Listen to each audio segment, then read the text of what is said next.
Hello, all my loyal, wonderful, wonderful viewers out there on the YouTube. This is Gotta Love Breath, and unfortunately, now I have to record my blogs on my parents' computer because my computer is freaking out and it won't upload videos onto YouTube for some reason. And that really pisses me off because I have to do them when they're away now because I feel all embarrassed. You know, I can't record a blog when people are around in the house. So I have to wait when everybody's out of the house, and then I can jump on the computer and record a blog entry. And today I'm going to be talking about the highly anticipated film Watchmen. Okay. I don't know why that made me laugh saying that. The highly anticipated film Watchmen. I need to say it with a lot of emphasis. Every time I say that word, I'm going to say it like that now, just for the fun and kicks of it. So I saw it the other day at Downtown Disney, at the movies, obviously. Where else would it be playing? I didn't illegally download it, unlike some of you other people out there who probably have. I'm looking at you, all you horrible people who illegally download things. And I know probably half of my subscribers do. I mean, half of the people in the world illegally download movies off the internet. But you should see this on the big screen. Because honestly, I think we need to give credit where credit is due in this particular case, because I thought it was a really good movie. Now, I'm trying to calm myself down since, to be honest, this movie so completely exceeded my expectations of what the Watchmen movie was going to be that I got quite fanboy about it once I walked out.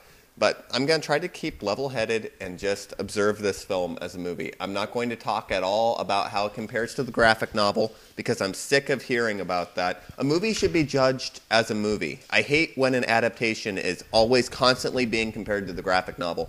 A graphic novel is a graphic novel. A movie is a movie. And of course, a movie is going to play like the abridged version of a graphic novel. Of course it's going to be Watchmen light. What did you expect? There's no way you could possibly fit in that much material on screen. And if you could fit in that much material on screen, you wouldn't want to. The movie would become bloated.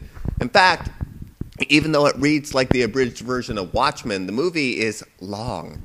It is still a really long movie. It's nearly 3 hours. If they added any more than that to the big screen version, I don't think anybody would have been able to handle it. But here's the whole thing. Watchmen is exactly... Oh, hello, Tank. My dog just came in here, so if you hear any clicky-clacky in the background, it's because I can't shield everybody out anymore. Hi, doggy. Cute doggy. Oh, you're so cute. You're such a cute doggy. Yes, you are. Yes, you are. Mwah, mwah, mwah. Mwah. Okay, anyways, back to... Oh, crap. Let me just get the dog out of here real quick. Okay, now that the dog has been kicked out, let me talk to you about Watchmen.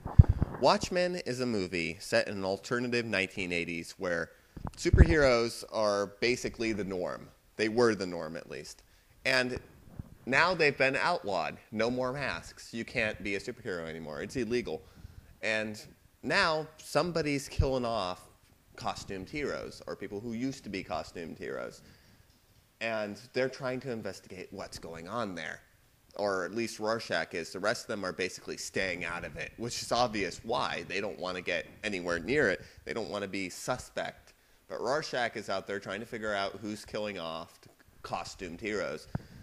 And that's pretty much where the story starts off, but it gets so much more complex than that as it goes along. It's a very deep, methodical plot. It's in the movie. There are so many different subplots going on that I can imagine if you're not paying too much attention, you might get a little lost in all the different characters.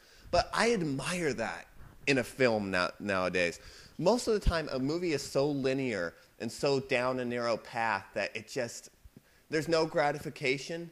This is a very rewarding film experience for someone who's willing to go along with the ride. I'm not saying the movie's perfect or that's a Lord of the Rings or anything like that. It certainly isn't a masterwork. It's far from it, in fact. And now the phone's ringing, for Pete's sake. So now that I've talked to my friend for about 45 minutes about how cool Watchmen was and trying to help him out for his Twitter account, now I'm totally bummed out because I've already said everything I had to say about this movie to him. And I was supposed to tell it to you guys, but... Okay, here's the whole thing. It's a really good movie. It's actually a good movie if you just look at it as a film. a lot of people, I think, are going to have really high expectations for it that can't possibly be met. It's not another Dark Knight. It's not another Lord of the Rings. It isn't. It's just a film. And this is probably as good of a Watchmen film as we could possibly expect from director Zack Synder. I mean, I walked into it going, okay, he directed 300. This is going to really suck. And instead I walked out and I was like, well, I'm pleasantly surprised at how accurate this is to... And here I was saying, I'm not going to compare it to the source material. I'm not going to compare it to the source material. But it is very accurate. He did a very good job of adapting it. And although for some people it might feel like Watchmen light, all adaptations typically, especially when it's something as massive as this, feels like the light version of the source material. I mean, Lord of the Rings I consider to be the greatest film series ever made, period. And the greatest film ever made, if you add all of them together. But overall, that is Lord of the Rings light. I mean, they made it for a universal audience. They took the story and the main themes, and they made a movie out of it. They tried making a movie. The Harry Potter books were made into Harry Potter light films, and I know a lot of Potter geeks like to complain a whole hell of a lot about all the little tiny tweaks and changes they made to the movie, but overall you're getting the same story made for a different audience. People who had not read the Potter books, and there are some of them out there, believe it or not, can see the movie and get the same basic story and get the same great characters that you got out of the book, except within a 2-hour time frame. With Watchmen, the people who hadn't read the graphic novel are going to be, I think, absolutely blown away by the ending. I'll be frank. I think people who haven't read the graphic novel are going to love this movie. They're not going to be so nitpicky about all the little details. They're just going to be looking at the big picture, which is, this is a good movie with a great ending, with overall good performances, except on... Okay, I'll be frank.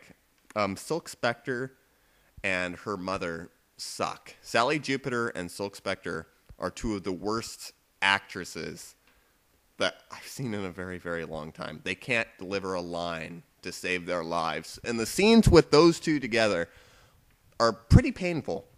Very painful, actually. But we're talking about a 3-hour film. And that takes up about... Conversations between Sally Jupiter and Silk Spectre take up about, I'd say, a good 10, 15 minutes of the movie. And for some reason, I'm willing to forgive those factors. It really brings the movie down quite a few notches when you have huge gaping flaws like that. But overall, the performances were great from most of the cast. Rorschach was fantastic. Dr. Manhattan was perfect. The guy who played Night Owl was acceptable. I didn't think he did great, but then again, Night Owl was kind of a boring character to begin with. My big thing with this movie is I think it's going to challenge people a lot more than I think they're expecting to be challenged from a film, a superhero film. A lot of people are going to walk in expecting something along 300 with superheroes, basically. And that's not what this is at all. I can imagine like your typical guy walking into this and saying, this is not what I expected at all. But I hope that they think that in a good way. I hope that they feel challenged, and through this movie, they might actually read the graphic novel and go, wow, this is a great graphic novel, and this is a good movie. This is about as good as you could reasonably expect a Watchmen film to be. It's well-paced. It's well-executed. The effects are awesome. I mean, it's a very pretty movie to look at. The screenplay, despite the fact that everybody seems to say that the dialogue is terrible, I personally thought the screenplay was excellent and is along the lines of those good old-fashioned, like, dramas that we used to have, you know, back when movies weren't all bang, bang, boom sort of stuff. You know, those science fiction dramas, like where it was actually about ideas instead of it just being about the effects. This movie brings me back to that because at its core, this movie is themes and ideas and characters. It has a few really cool action sequences, but on the whole, it's a movie about ideas, and I respect it a lot for that. really dark stuff. And honestly, I've got to give it a 4 out of 5. I was thoroughly entertained from beginning to end. And just go see it. Make your own assertions about it. That's what I admire so much about what Zack Synder has done here, is that it's a movie that so many different people are going to get different things out of it, just like the graphic novel. People aren't going to walk away with the same experience. It's going to be different depending on who you are and what you expect to see. And that's what I'm just kind of fanboying here for a moment, but I was very impressed. This is Gotta Love Breath, and I am signing out. Peace, love, and Bobby Sherman.